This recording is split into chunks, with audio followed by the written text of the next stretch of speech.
woman disgusted with the university decision to blacklist bachelors on campus. She blacklisted the bachelors as anti-feminist, environmentally friendly, and held mode of transportation will had mode of transportation will see exclusive safety changes mistaken by administrative officials see sugar.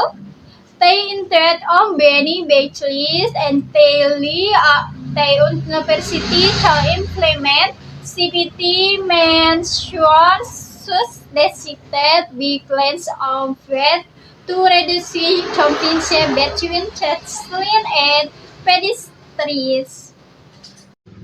See also points out that the free campus bus system will companies might not be space solution for any student due to potential limitation in the student adult bachelors on the other hand after applicability and autonomy the bus system not profit operate safety the university slot translator IMOR legit operates they address SPT concern with hot completely eliminating nothing the option for students to ask bachelors on campus. Thank you. Bye bye.